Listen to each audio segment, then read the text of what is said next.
Hey everybody, Jace here. Just want to remind you that on every one of these 12 days of the Comic Source videos, you can win 1 month free of Global Comics. And on Christmas Day, we'll be giving away a free year of Global Comics.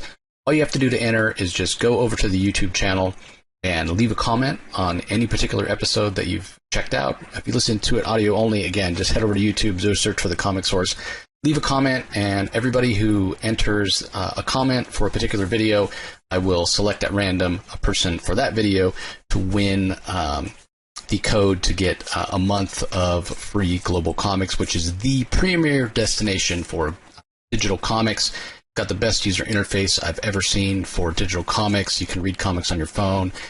Over 375,000 comics so far in the library. It's growing daily, so it doesn't cost you a thing to check it out.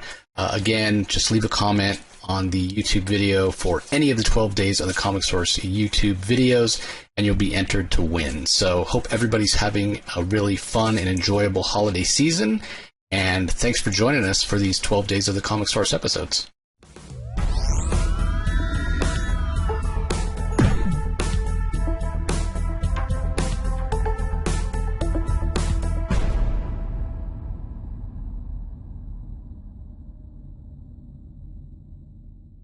Hello everybody, welcome to another Comic Source Comic Boom collaboration. It's your Indie Spotlight for the week of December 18th, 2024. Happy holidays, Merry Christmas, whatever it is you celebrate. Hope it's a good one.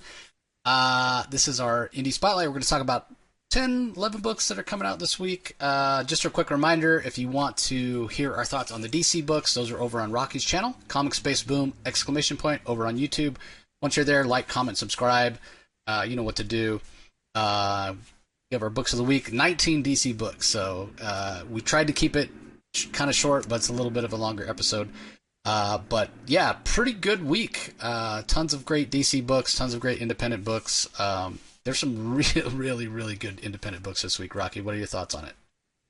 Yeah, I mean, from Rocketeers, Tin Can Society, String, good God, there's just a whole slew of power fantasy this week. I mean, it's just really great stuff. There's a slew, and there's a whole slew we haven't even reviewed. Exit City.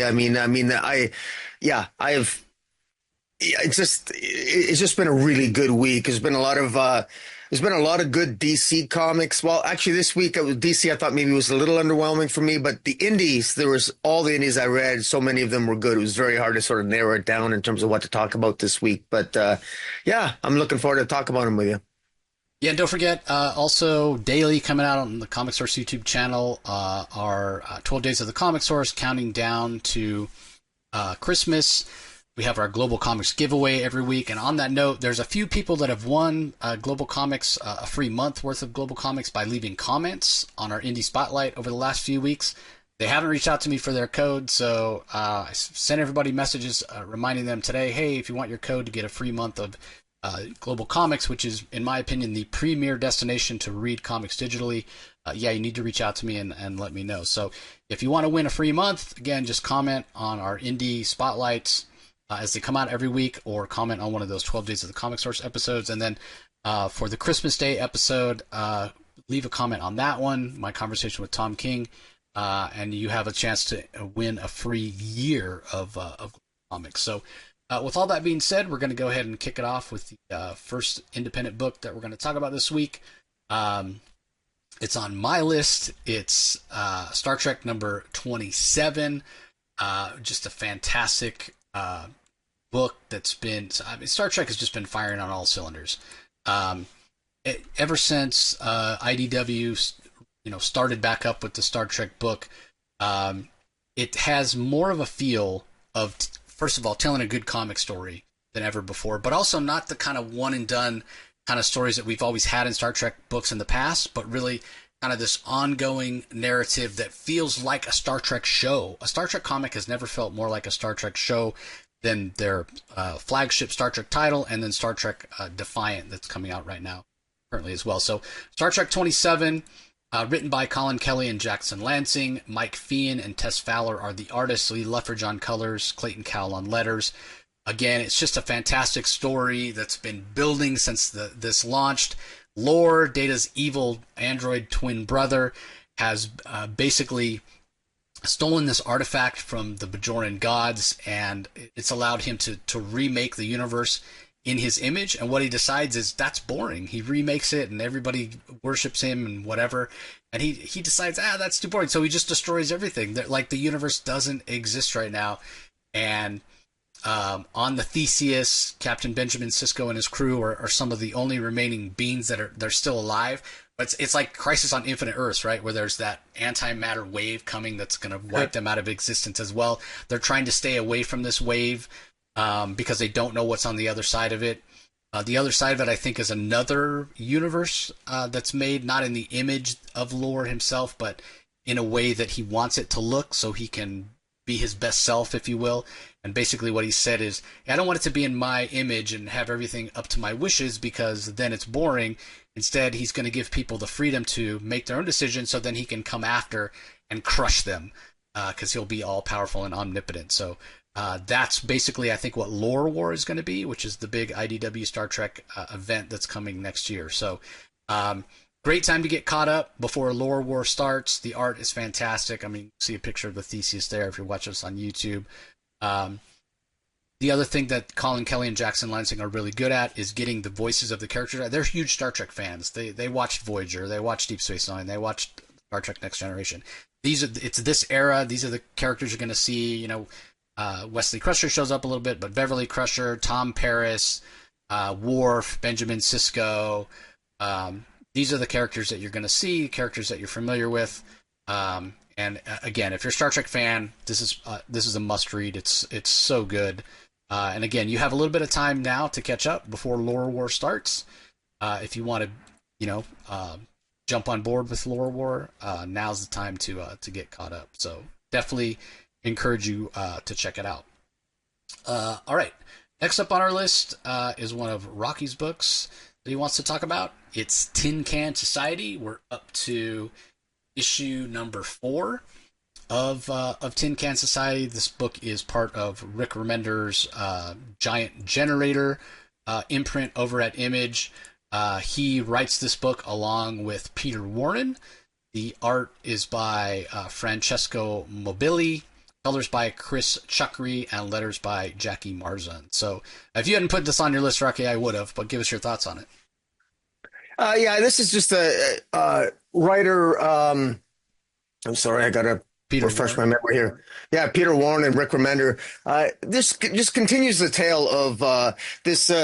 A superhero has been killed, and he basically was a disabled superhero, but he created a suit of armor which made him gave him all these powers, and he has all these friends, and the central conceit of the Tin Can Society is that it's this group of friends that they grew up together, and essentially all of these, now that their key friend, the good friend is killed. A lot of the central conceit of the story is that it's going through they all get together to figure out, well, how did he die? Who killed him? And it's all the secrets that these friends have. And we get more revelations in this issue. And, it's really, we learn more about arguably one of the greatest sins of the lead character. Prior to his death, in the years prior to his death, he actually did he thought he had killed somebody. And we get the background here. We get more of a background of, because the idea is who killed him? How did he die? And could it be somebody in the past that, because we know that he thinks he killed somebody in the past, and maybe this is a person that's come back out of the woodwork to get some kind of revenge. And we get that backstory, and it's very well put together. Peter Warren and Rick Remender. This is such a, it's such a very well crafted character tale, because you really get to a sense of the emotions, how it ends up that this one person that he ends up, I forget what's his superhero name? Caliburn? Caliburn, right? When Caliburn ended up stopping this one person who he thought was breaking into a car, but this individual was breaking into his own car, but he had head injuries from because he had a series of concussions, and he ends up attacking this person and ends up knocking this person out. And what he didn't know is that one of his friends was spying on him because one of his other friends, Adam, wanted to basically be a sidekick, wanted to have the use of the armor, and was following him. And he saw what had happened, and he saw this person he saw Caliburn, his friend Caliburn, attack this person, and ultimately this person ended up dying from his injuries. And you can see the angst of Adam as he reflects back on it, and the consequences of that, and his own origins sort of growing up. He grew up a football star. He grew up with someone who, unlike Caliburn growing up, he wasn't disabled. He was the star of the football team, but he ended up getting a knee injury, and he ended up ultimately going back and working for his dad. And you got a very human story here, and that's the strength of this entire story of the Tin Can Society, is the strength of the individual stories of all these characters who are friends, how their lives intersected and interacted, who all come together focused around the death of Caliburn. And it really resonates well. And the art by Francisco Mobili is really good. Really great character work. A lot of expressions in the characters. The fine line work is excellent. You really you get a sense of the emotional gravitas of the various moments. And there's a lot of scenes. There's one scene in particular, a full page spread, where Adam as a football player, has his knee snapped. It's very visceral, very impactful. And again, we're left with furthering the mystery as to, okay, who's who killed Caliburn. And the stakes are raised at the end because Caliburn's wife puts a $10 million reward for information leading to his death. And so that sort of raises the stakes. More people will come out of the woodwork now because there's this huge reward for information leading to, any information about how Caliburn died. And you got to wonder, are there more secrets of his friends that are going to come out in the next 2 issues? Because I believe this is a 6-issue story arc. But very well done, continuing to plant seeds, learning more about the various characters. This is, in a sense, it feels so far like a mystery. Whether or not it pays off, we're going to have to wait to the end, because the best mysteries are the ones that give you enough information that you can figure it out yourself, as opposed to ones where they end with new information that you were not privy to begin with. But so far, so good. Peter Warren's done a pretty good job here in the scripting of this, and the overall story that he's collaborated with Rick Remender. It's worked very well. And I quite enjoyed this one. What about yourself? Yeah, I mean, it's a human story. It's about the human relationships, and the secrets that these, as you mentioned, that these friends have kept from one another. And I didn't even know. Maybe I missed it, or maybe I'd forgotten that Caliburn was married, because we know he was having a relationship with one of. I'd forgotten that too. Yeah, with one of the friends, one of the friends that's trying to solve the mystery. So how does that fit in? Was it a bit of a love triangle? Like all that's to be determined. So yeah, it is so good. I don't hear enough people talking about Tin Can Society. I think it's an excellent story. More people should be talking about it because it's so good. It really is so good. Speaking of fantastic stories, Deadly Tales of Gunslinger Spawn makes its debut, first issue out this week as well. Hope you guys all had a chance to listen to my interview with Jimmy Palmiotti and Patrick Reynolds, who's the artist on the series. I mean, it was a fantastic conversation with Jimmy and Patrick. You could tell how excited they were for the project. They relayed how pleased Todd McFarlane was with how the project's coming along. They're going to be on it for the long haul. They've got a lot of issues in the can already.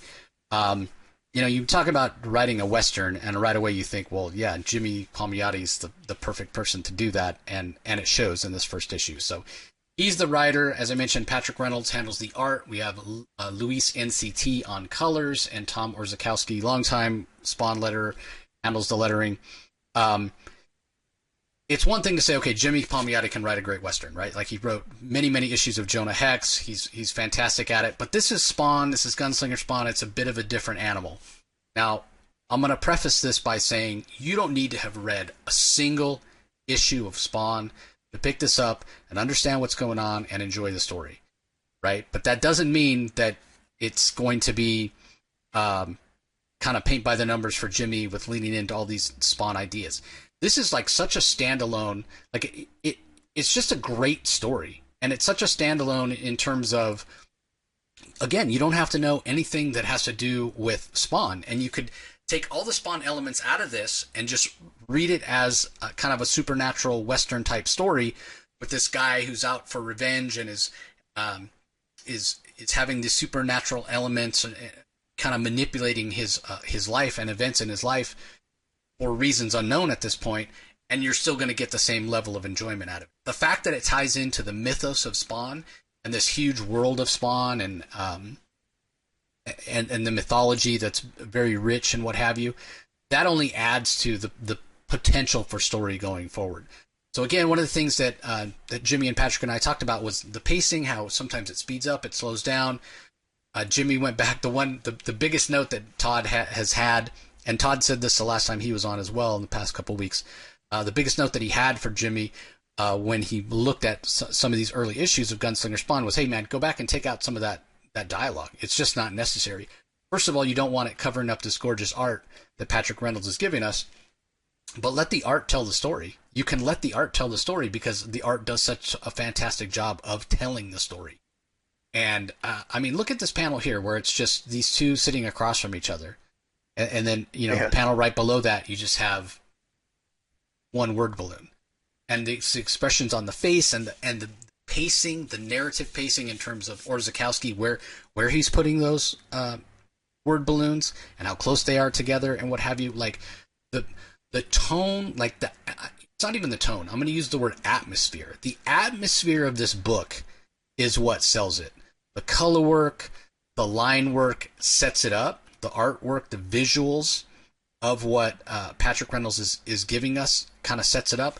But when you add in the amount of dialogue, or where there is dialogue, the pacing of the dialogue with the vocabulary, the syntax that Jimmy Palmiotti is using when he scripts it, and you have this incredible book that just has this atmospheric feel of a Western with a little bit of kind of this spooky supernatural mystery. You're not sure exactly what's going on. We don't know completely the origin of Gunslinger Spawn. We don't know, it's like when somebody left a comment on the interview I did with Jimmy and Patrick about the design of Gunslinger and why he has the giant hat and how it just looks like goofy and they can't understand whatever. That's going to be explained in this. Jimmy and Patrick both mentioned it. All of it comes together as something greater than the sum of the parts. And I say all that to say, there's still so many questions that are unanswered after reading this first issue. But it's not one of those situations where you read it and you're frustrated because you don't have the answers, because it's a little bit of setup, and it's kind of a slow burn. And I think, I'm not 100% sure, but I'm pretty sure I remember Jimmy using those exact words, saying this is a slower burn, it's a story that's going to take its time to build, and you get a big chunk of story here as well. It's still at I think it's the $2.99 price point, and it's like over double size, if I'm not mistaken. I think it's like 48 pages or 44 pages or something like that, 46 pages. It is a big chunk of story, gorgeous artwork, so moody and again, atmospheric. If you love Westerns, again, throw the Spawn stuff out. If you love Westerns or just good, like, revenge type stories, or stories, I think Jimmy mentioned John Wick as kind of an inspiration for this, like one guy against a bunch with a ton of blood and a lot of bullets and blood flying around. You're going to love this. And so when Rocky sent over his list, like, okay, here's the independent books I read this week that I want to talk about, I was like, I don't see Gunslinger Spawn on that list, dude. Do yourself a favor if you have time and read this, because I think the fact that it's Spawn may have some people going, I'm not caught up on Spawn, or I haven't read any Spawn, and so I'm a little reluctant to dive in. And pick this up. Again, you don't need to know anything about Spawn. This is a standalone series in that way that you can just pick it up. It's a Western, Unforgiven, John Wick, Tombstone, those kind of stories where it's like fantastic action, a little bit of mystery and supernatural, but just gorgeous Patrick Reynolds art. So this was just so good. Like I talked to the guys, I was excited about it, but this blew me out of the water. It exceeded my expectations by so much.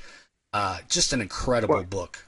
Well, I just want to add some comments. Is that one of the things that really impressed me was the fact that not only is it a standalone tale, but there's a very strong supernatural sense that there's the supernatural element, which is all centered around one particular figure who very deliberately orchestrated the origins, that really had a pivotal role in what appears to be a deliberate orchestration of the origin leading to this Gunslinger Spawn, which is so fascinating and interesting. And that's the supernatural and almost horror-like element of it, where just at the end where you finally get the revenge and the good guy wins. Oh, there's a final little tidbit at the end that you realize, oh, there's still the horror here. There's still much more to this story than at the end than we know. And so not only we have a story that sort of ends with a lot of questions, but if it was the last story you ever read, it's still a good story. But boy, oh boy, it teases so much more. And I never put this on my pull list because I thought it would be inaccessible, quite frankly. I should have known better. I love Jonah Hex with Jimmy Palmiotti. I'm going to try to, hopefully they'll still have an extra copy of this in my comic shop. I'll definitely put it on the list. I have a feeling this is going to sell out. This is going to be something that sells out, and it wouldn't surprise me. It's that good. Yeah, if you're not able to get a copy, let me know. I pick up an extra one for you. I'm sure because I put one aside. Yeah, I put one aside for myself, and I'm sure because, Todd McFarlane's local here to Phoenix, so my shop always gets a ton of his stuff because he just sells so well here.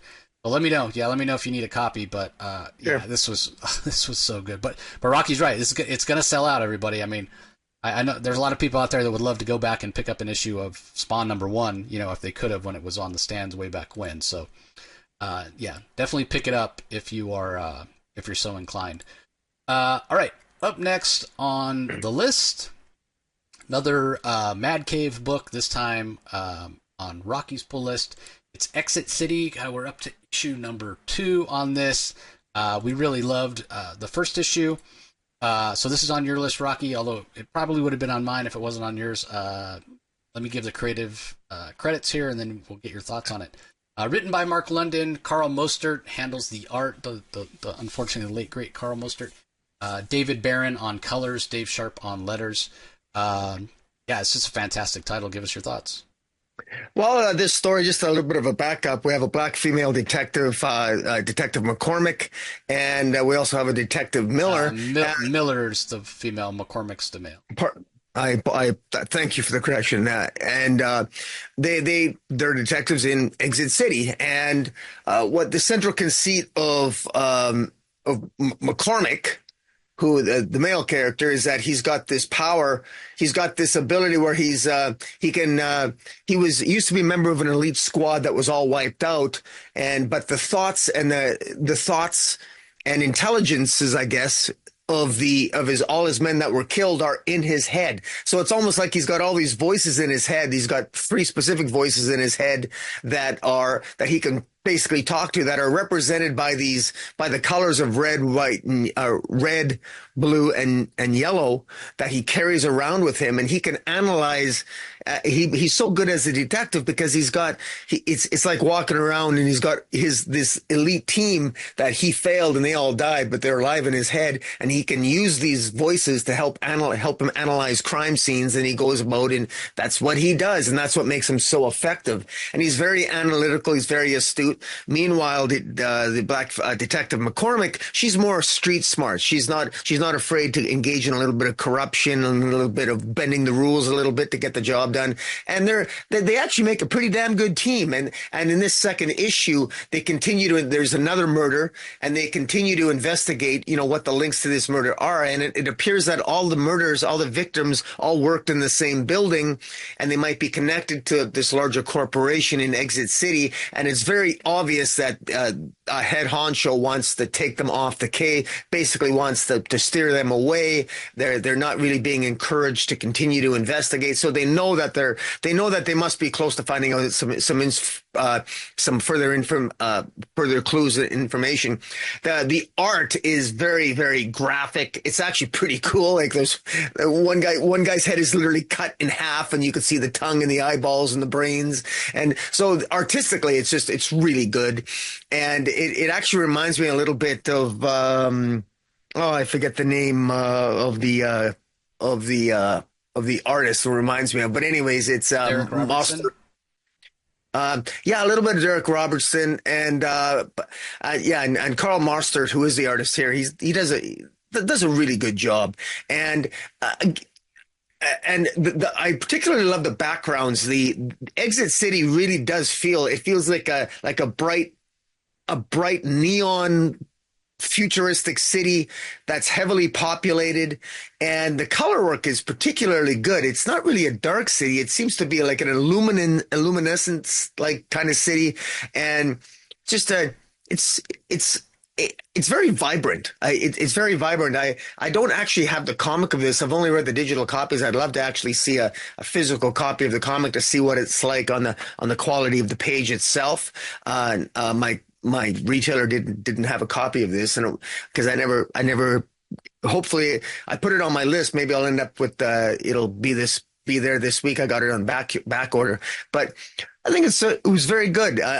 The mystery continues to build. It still feels a little bit like sort of setting up the murders, and they're still following the clues. And this issue ends with Detective Miller being incapacitated McCormick. by Man, you can't get it. You can't keep him straight. McCormick. Yes. McCormick getting incapacitated. Getting incapacitated by sort of a new player on the scene who seems to be maybe aware of his abilities and his connection to the connection to his ability to communicate with his, I guess, previously killed ex-soldiers. But in any event, I thought it was pretty good, and it continues to be another one of those great indie titles that continue to captivate me from month to month. So pretty good stuff. Yeah, it's really interesting, the juxtaposition between McCormick and Miller. McCormick, by the book or what have you, but there's a little bit of a question of whether he really, the conceit is, yes, it's sort of the consciousness and the intelligence, the minds of his former teammates that are in this, red, blue, and yellow vials that he's carrying around in his coat. But you see somebody talking to the inner pocket of their coat, and you think they're crazy. No one else hears the voices but him. So does he really hear the voices, or is he just kind of, that's like a coping mechanism for him, or he's got schizophrenia, or he's just going crazy? Let's call a spade a spade. And there's questions about that, as opposed, but he's very much a by the book detective, as opposed to Miller, who she's the first one to say, yeah, I do what it takes to get the job done, and if I got to bend the rules or break some laws or whatever, she's very much, hey, if you want to make an omelet, you got to break some eggs. So the juxtaposition between the one that follows the rules and the one that doesn't is really interesting. The art, like you said, from Carl Mostert is fantastic. Yeah, really, really good series. Again, it's just such a tragedy that Carl Mostert passed away recently. I don't know how many issues he did before he passed, but it was I knew he did issue 1. I wasn't aware that he did issue 2, so it was great to see him see his art on another issue. And yeah, as long as, I would love to have him. It's just sad that he's not going to be able to continue on the series because he's no longer with us. So again, a real tragedy. All right, up next on my list is Power Fantasy. We're up to issue 5 with this. It's written by Kieran Gillen. We've got art by Casper Wingard. Clayton Cowles handles the letters. Ryan Hughes on design. This is just such a fantastic book. I really, oh, sorry, I realized I wasn't sharing my screen. There you go. Now you guys can all see. So one thing I want to make sure I stress, when you guys read this power fantasy from Kieran Gillen and Casper Wingard, make sure you're reading the essays that Kieran Gillen puts in the back of each book, because it adds a lot of context for the story choices that he makes. And maybe you don't care, but for me, it really helps enhance the reading experience. This is the end of the first arc. And in the first issue, the whole central conceit of the story is in the future, instead of there being kind of weapons of mass destruction that are like nuclear bombs or what have you, or sort of this tech weaponry, it's these they're called atomics. They're basically mutants where they have these superpowers, but they're not really beholden to one government or another. But there's been all these events that have happened, like Europe has basically been wiped out, like 5 billion people killed and all that. But in the first issue, this guy, this atomic person codenamed Heavy, the U.S. government tries to attack his family, so he in turn wipes them out, and then they're going to retaliate, and it's basically going to be this escalation where the world doesn't survive. So there's another atomic that decides he's going to take matters into his own hands, and he basically goes to Heavy and he says, hey, this is not going to be how it goes down. Tell me what it's going to take in order to stop this, escalation of force, if you will. And Heavy says, okay, take out the president and all his family and, everybody who's part of the U.S. government and all their family. Like, basically, the people that he feels are directly responsible for having attacked him. And so that's what this guy does, right? And this the guy that does it, his name is ETN, and he's like the world's most powerful. He's like Professor X, like to the max, right? Like onslaught level, but in a way he's not. He's one of the most interesting of these atomic characters because he's almost amoral in a lot of ways. He's just trying to keep the peace, if you will. But it's so interesting because he sort of takes. He takes out the U.S. government and everybody that was sort of involved with it, and then obviously there's people that replace him. And that's the first issue. And then in this issue, we actually see one of the atomics who started this cult. He's like a cult leader, but he shares his power with people who are in his cult at different levels. It's called the Pyramid, and it's very kind of bohemian and new agey. There's a fantastic graphic that explains it or what have you. But what's so fascinating is at the end of this issue, he goes to the new president and he says, yeah, we've always been very careful, us atomics to not, have allegiances or whatever. But I think I'm going to it makes the most sense for me to kind of pledge my allegiance, pledge my loyalty to the United States. And in a way, it's intimated that he's going to be the president. He's British, so he can't technically be the president, but he's really going to be the president. And so we go from it's such an interesting bookend from that first issue of saying they don't want to be involved in government, and that's what ETN says, and the reason he does what he does, to this this character here. I'm trying to remember what his name. Mage. He's the mage. That's right, the mage. Yeah. To him saying, "Yeah, I'm going to be involved in government. I'm going to be the government, if you will." And the book is so political, and again, not political like Absolute Batman was very political this week. Not to say it's making a stance on, hey, I'm conservative or I'm liberal or whatever, but politics in the term of the original meaning of the words, to politic, to have relationships with people, to kind of try to sway people to your way of thinking.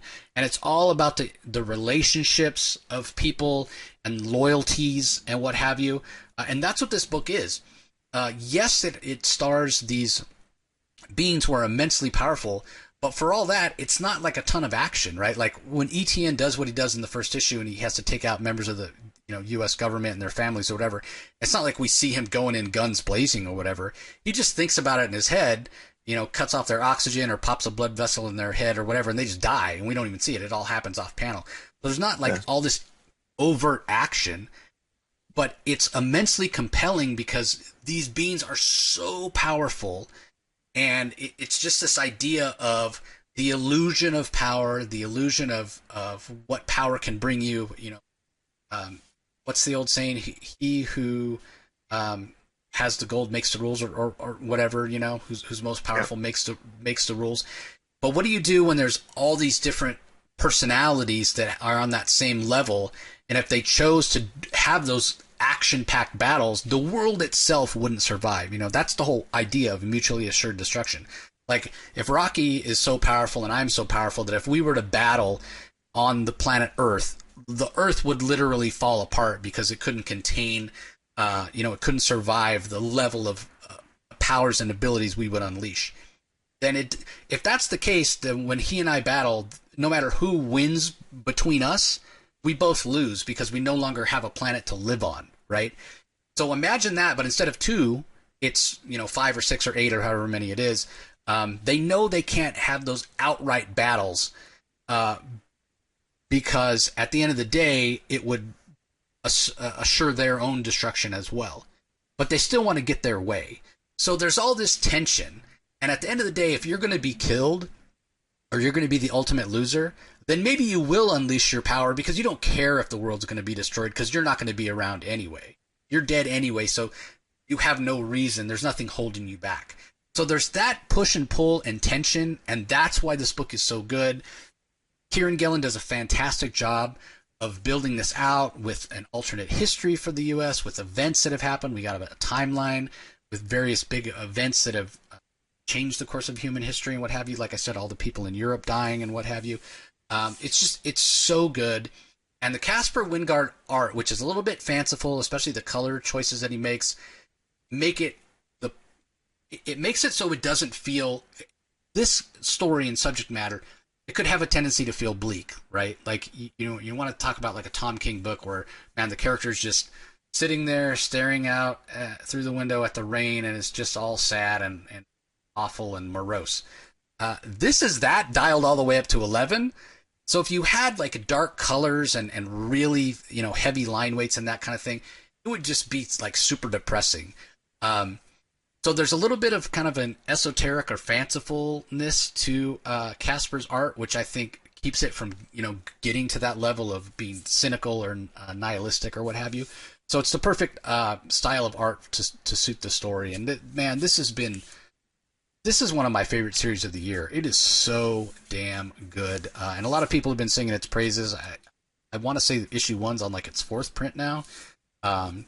And so, yeah, it's just been really, really fantastic. I know it wasn't on your list, Rocky. I don't know if you got a chance to read it or if you have anything to add.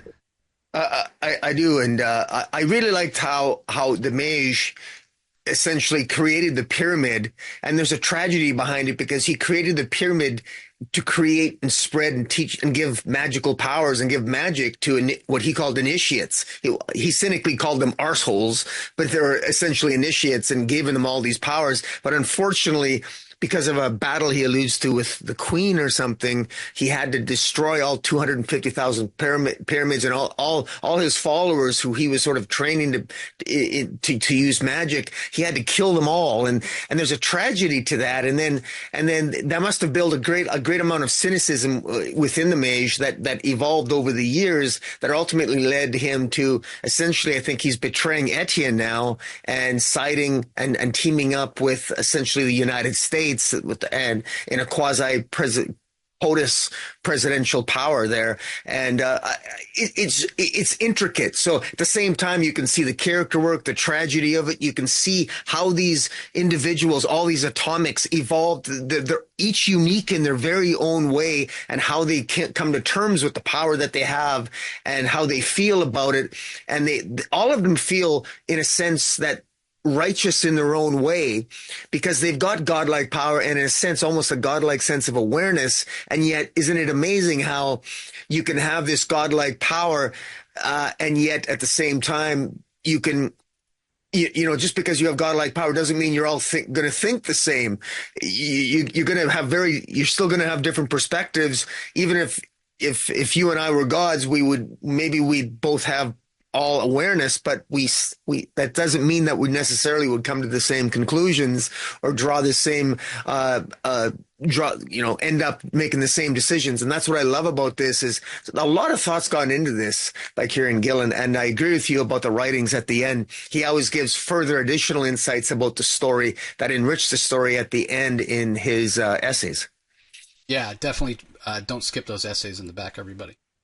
All right, up next, another Mad Cave book, also from Rocky's List. Hope you guys all had a chance to check out my interview with the writer of this, Paul Tobin, from earlier this week. And it's string number 2. This is on Rocky's List, as I mentioned, written by Paul Tobin, the art by Carlos Javier Olivares, colors by Sarah Calella, and letters by Taylor Esposito. Give us your thoughts on string number 2. Yeah, writer Paul Tubin does a pretty good job here. Artist Carlos Xavier Olivares does I enjoy his art, the way he weaves these blue and black strings around the main character, Yoon. And I won't confuse the characters on this one because they're easier to remember.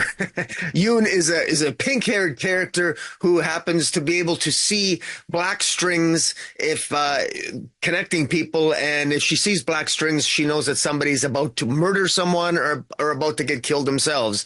The central conceit of the first issue is that she finds herself a black string connected to herself, meaning she's either going to murder someone or she's going to be the victim of a murder herself. She also can see blue strings, which if there's blue strings between people, that connotes an intimate relationship between the two. And she works with another a detective here by the name of Luke, and he's going to help her. She basically goes to him, and because she panics, and she tells him, "Look, I saw a black string connected to me." And it's actually these two interact very well. They're kind of like very much an odd couple. They look very different. He's an African American. She's this pink-haired Asian woman. And yet they seem to have a good rapport with each other. There's humor between them. The dialogue is really sharp. Paul Tubin does a good job on the dialogue. It's sharp. It's witty.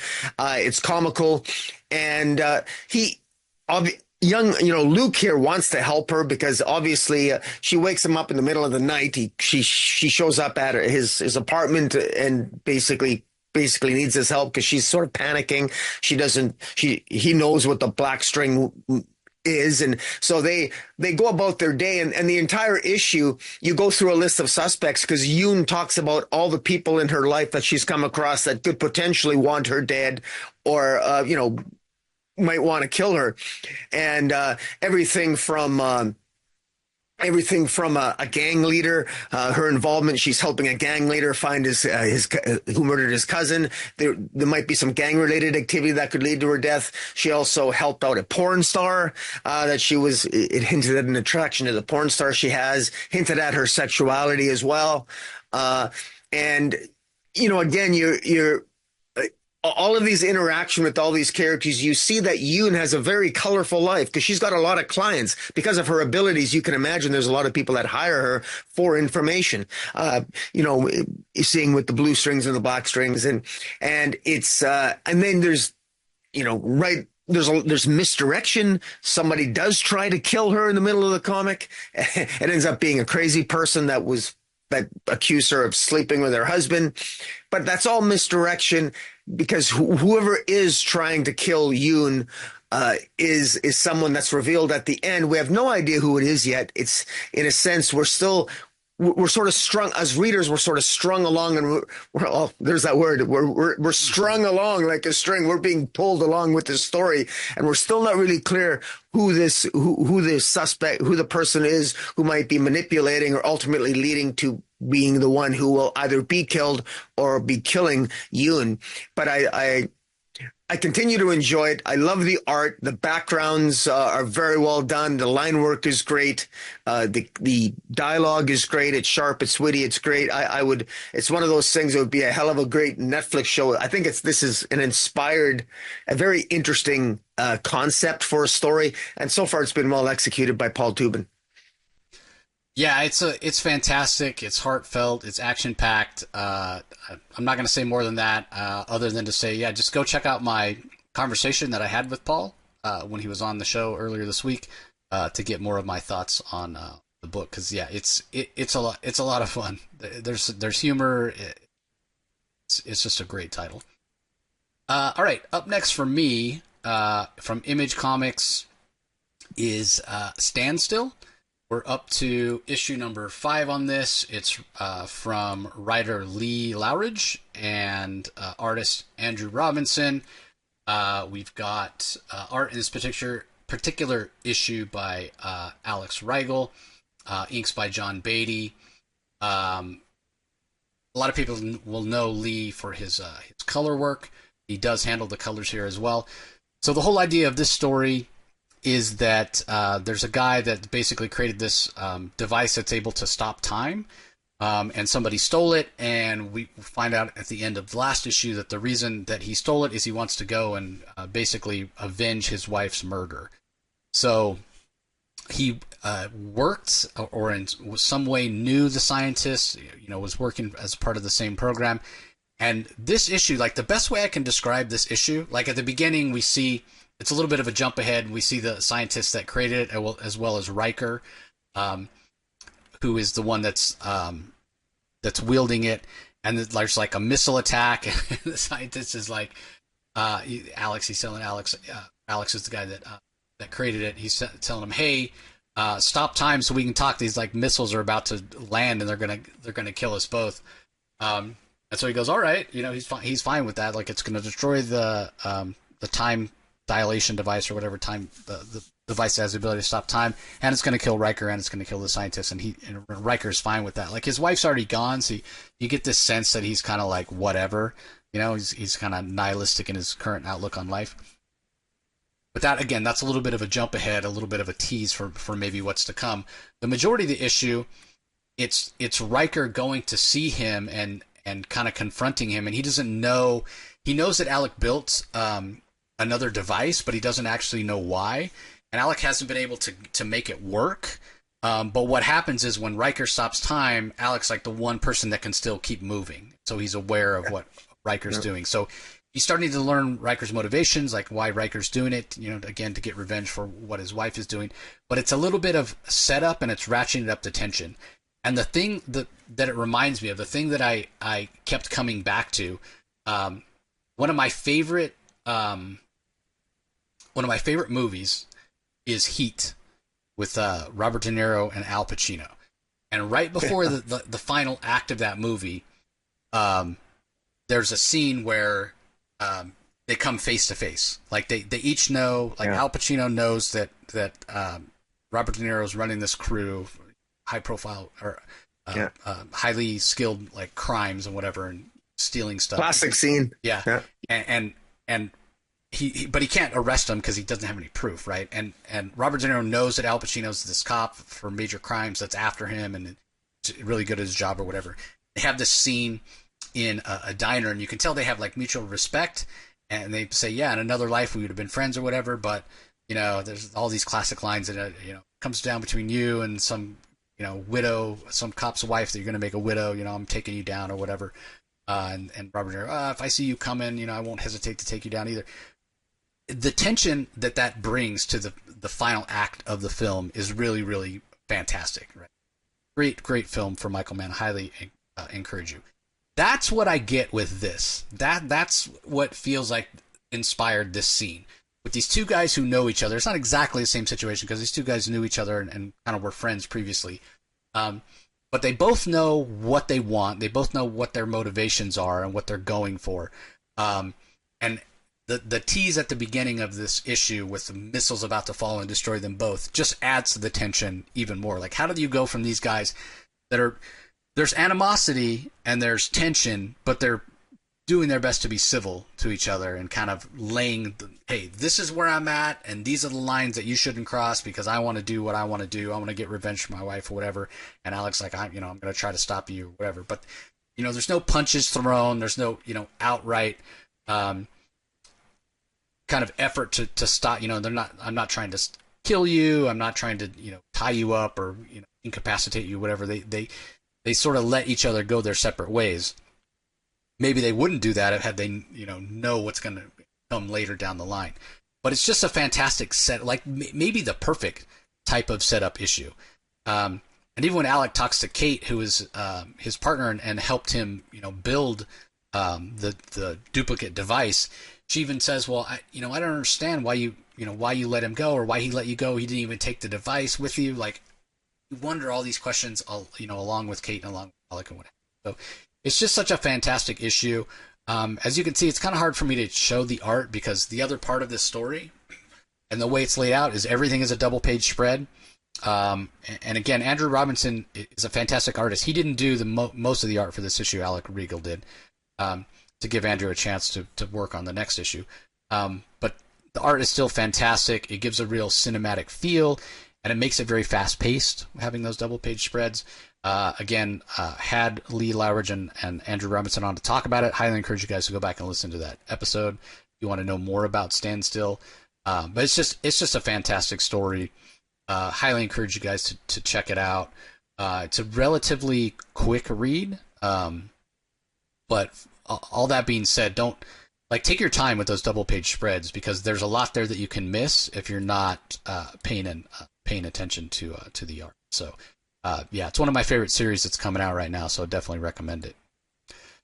All right, up next we have another book on Rocky's list. This one's from Boom. It's Vicarious. This has been a fantastic title since it started as well. We've covered every issue. It's written by Ryan Parrott. Art is by Eleonora Carlini. Colors by Matteo Iacono. With assistance by Luca Mattioni. He's probably doing the flats. Yes, Becca Carey handles the letters. Every issue's had a fantastic Dan Panosian cover. Yeah, this one's a lot of fun. So this is on your list, Rocky. Give us your thoughts.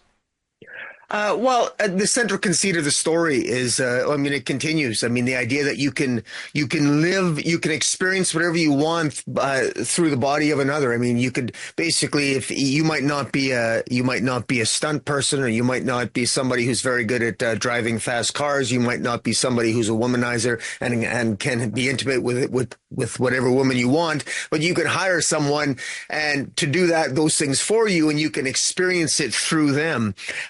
And the lead character, Justin, who's I guess his name, he goes by Amon, is I guess his sort of, that's his proxy. You can hire him, and this Armand, he can do all this experience for you. He's got, last issue, he got a new, I want to call her, she's sort of like his pimp. She sort of pimps him out. Her name is Sylvia.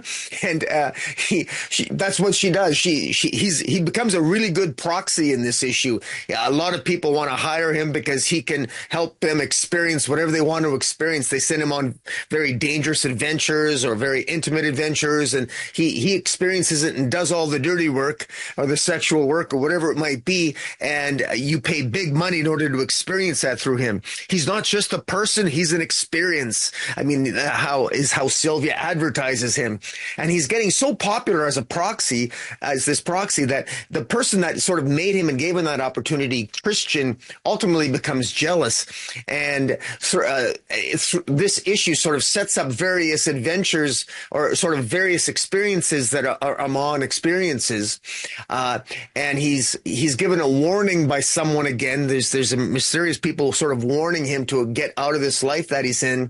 And then, but as he gets deeper and deeper into it, as Sylvia sends him to more and more of these various galas that are basically parties of the elite, because it's the ultra elite are always looking for proxies to have these more extreme experiences through, like, for example, imagine what it would be like to experience having sex while you're on fire, like crazy extreme stuff. There's always some crazy elite. It's almost like the Jeffrey Epstein of the extreme experiences. I mean, that's how sort of like crazy this can get.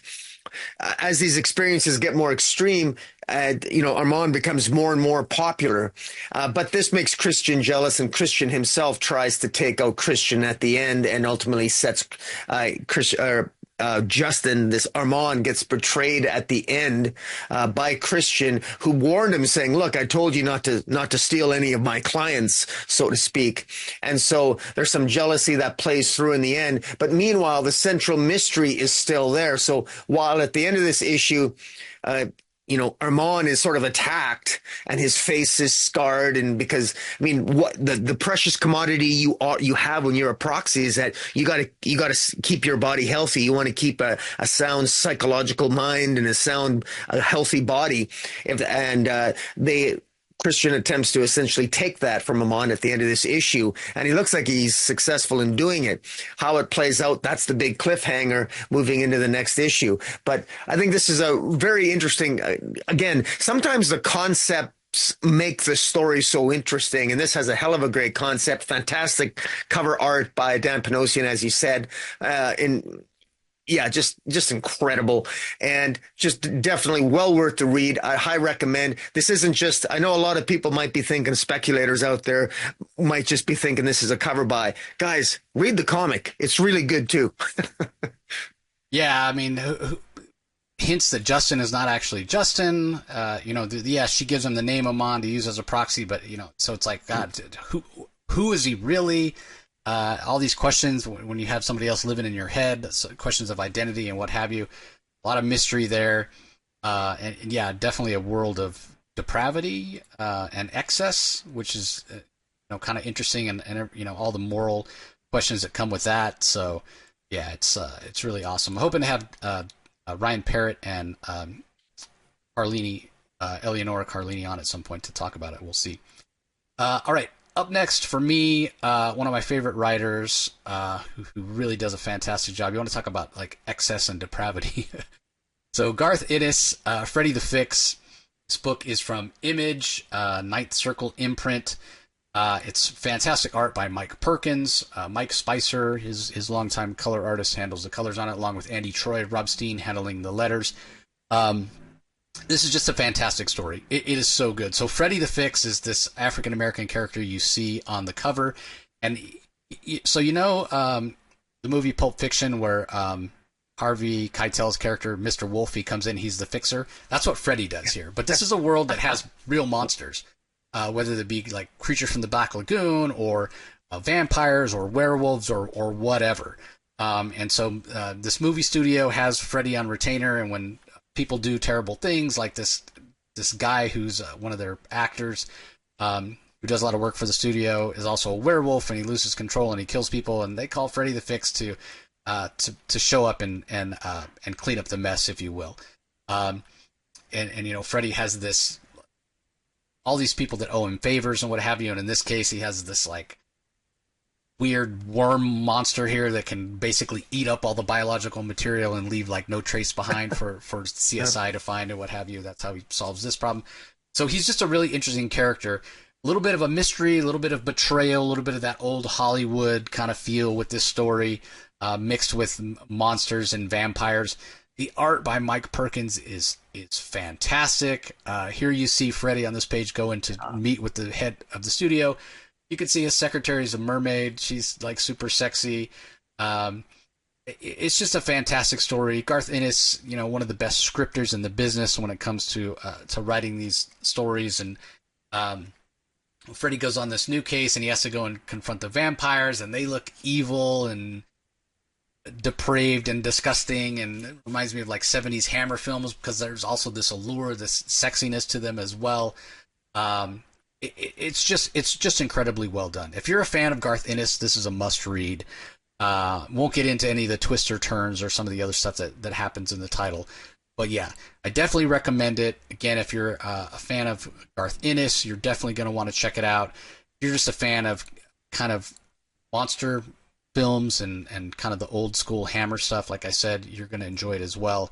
And the Mike Perkins art is next level, so definitely check it out if you're so inclined. All right, up next we have Rocketfellers from Ghost Machine. We're up to issue number 2 on this. This is on your list, Rocky, so give us your thoughts on issue number 2, which is written by Peter J. Tomasi, art by Francis Manapul, letters by Rob Lee, and Francis handles the colors as well. Well, what I really love about this issue is that this could almost be a standalone issue. That's what's it's a Christmas issue. It's a really fun Christmas issue. And this could almost be the opening issue because it tells you everything you need to know. I mean, it starts off with if you're just reading this new, knowing nothing about the Rocketfellers, the first few pages you're introduced to what looks like a sort of a villainous female who's clearly searching for the Rocketfellers through time. And so it's already implied that the Rocketfellers have escaped through time. And where did they end up? Well, then, lo and behold, you find out where the Rockefellers end up. They're in the modern day, and they're in our time, and it's Christmas time. and as a family, they go out and they want to find a Christmas tree. And this and and and as a family, they find a Christmas tree, but of course the guy who's helping them find a tree has a chainsaw, and he's going to cut down the Christmas tree. Well, one of the kids doesn't want you to cut down a Christmas tree because that's destroying wildlife. That's destroying nature. You can't do that. And then the father, Roland, Roland and Rachel are the parents, and Roland is like a genius, and he utilizes his genius to essentially grow a Christmas tree in his basement because he wants to, just for the spirit of Christmas. And what I love about it is that this is a family that's lost in time. It's kind of a serious deal. They escaped the future because of something, the plot and exactly what happened in the future that they escaped from was where we don't know all the answers to that. But what writer Peter Tomasi does so well here is that this isn't really a story about the plot in the future. This is a story about a family trying to make a life while they're trying to escape danger in their old life, and they're trying to make the best, as all families do. They're making the best they can where they end up, and it happens to be in the past, and they're enjoying Christmas. And this is a father saying, notwithstanding all the stresses that they've gone through, they lost their grandmother, Grandma Rosie, which was very tragic for the family. But they salute her, and so they make the best of that as well. They remember their own. They celebrate Christmas. The art by Francis Manapul is just amazing. It's so well. The personal moments, the emotional moments, the flashbacks to the youngest daughter talking to her grandmother when she's putting her hand on the tree and talking about life and talking about how trees communicate when they're in danger. All leading to the ending, which is just very vibrant and colorful and Christmas colors. And a vibrant, huge Christmas tree at the end that stands out amongst all. And it's impossible not to get in the Christmas spirit as you read this. And I wasn't even expecting that, to be blunt with you. The timing of this issue is absolutely perfect, coming out in December. And it just works. It works so well as this Christmas tree almost gets a life of its own and sort of grows out of the house and ends up in the wilderness where it bloody well belongs. And it's big and it's beautiful and it's bright. It just really works. This is like the Fantastic Four, but on stilts. I mean, it just feels more. It feels so family orientated. Dare I say, I know Peter.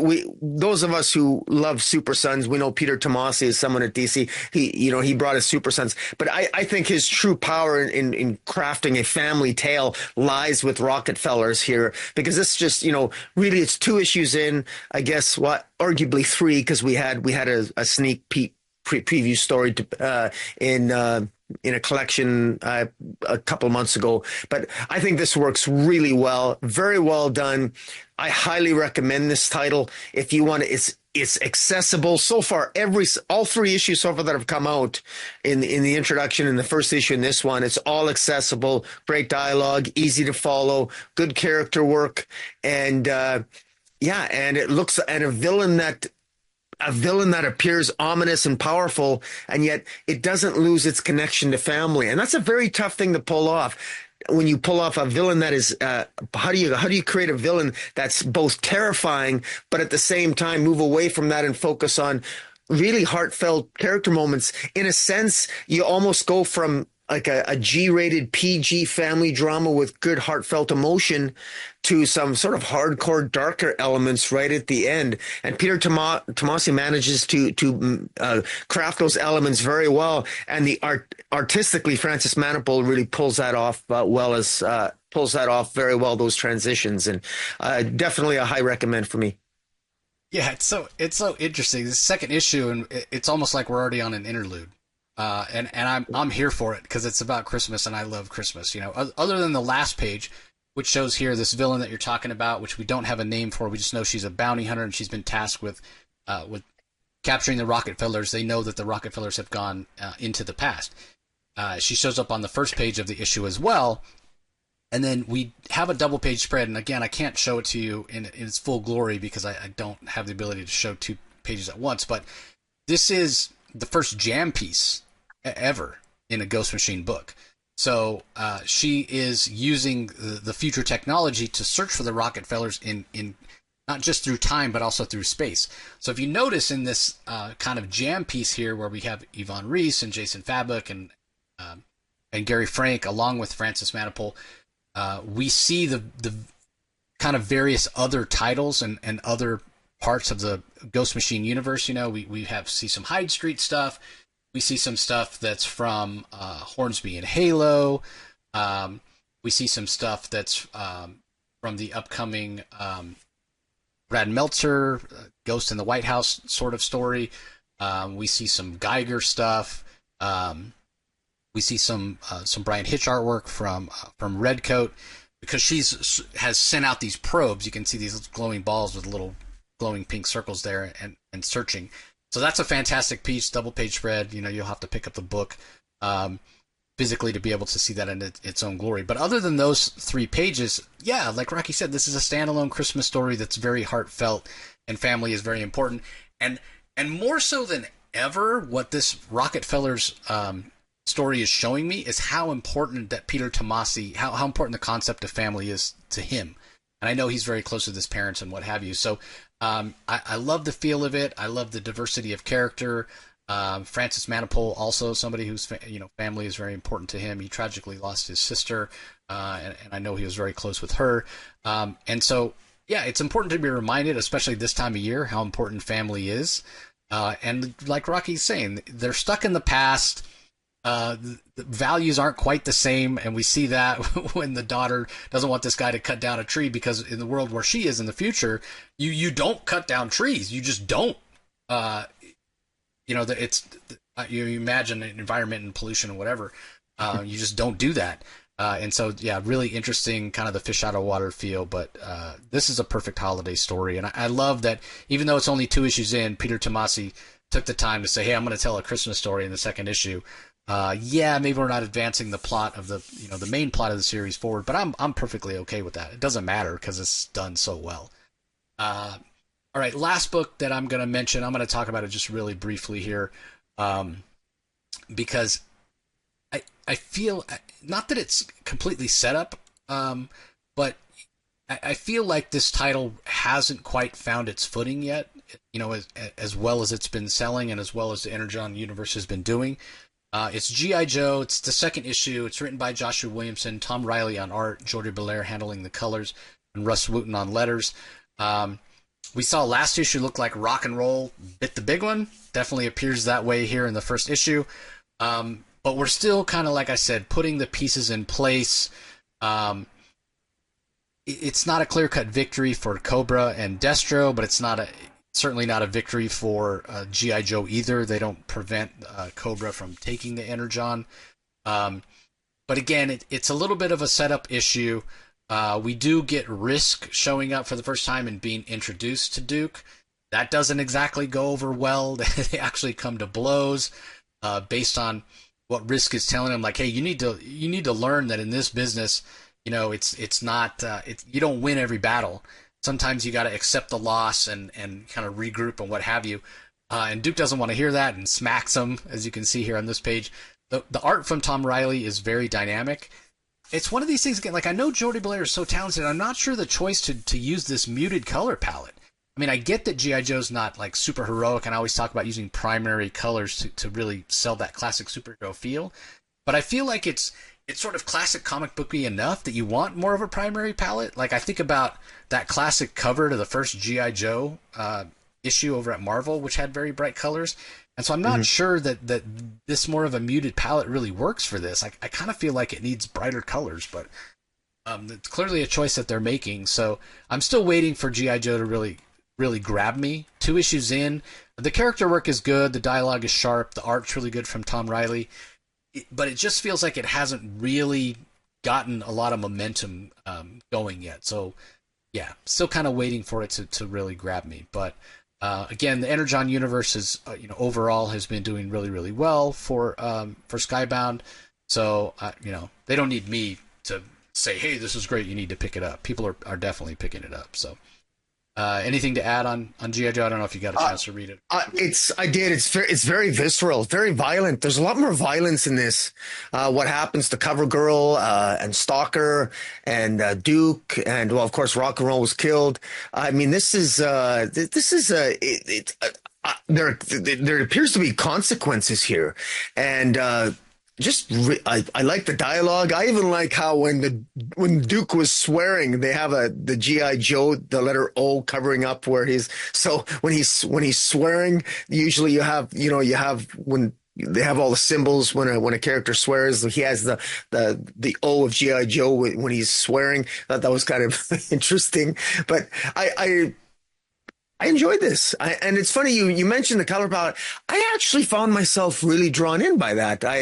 It's kind of muted, but yet there's everyone. I love when they show the skin tones, like the damage and the injury inflicted on the characters, and the scarring on Cover Girl, and even the Baroness and the bandages. I mean, these guys got their ass kicked. The Joes got their ass kicked, but yet they also kicked ass themselves.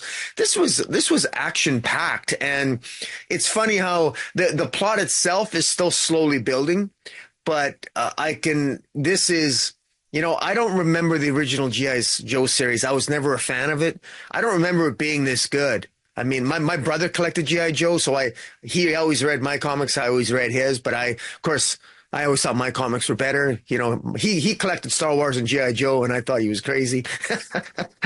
Boy, I wish I'd have got his comics. But in any event, I can see the appeal of G.I. Joe now more so than I could when back in the 80s. But no, I thought it's quite good. So yeah, it's on this is one of those comics. I am getting the physical copies of this G.I. Joe series, and I'm glad I am.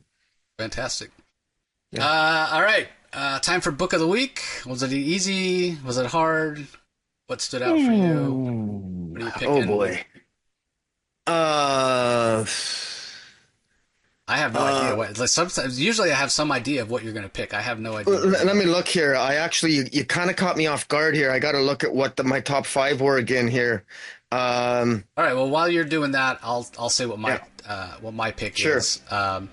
It was relatively easy for me. I mean, I thought there were a lot of really great titles. Like Freddie the Fix was fantastic. Standstill was great. Loved Rocketfellers for the Christmas story, but I got to go with Deadly Tales of Gunslinger. Again, I had high expectations for this based on the artwork of Patrick Reynolds, based on Jimmy Palmiotti writing a Western. And I had, like I said, high expectations, especially having had a conversation with them, interviewing them for the podcast.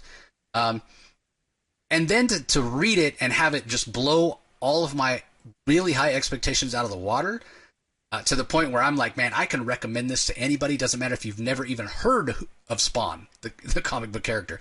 You can pick this up and read it without ever having read a Spawn book. That is something special. It was a no-brainer for me to pick this, with an honorable mention for Rocketfellers, again, because I'm just such a lover of the holiday season, a lover of Christmas. I got to give that a shout out as well. So, what's your pick?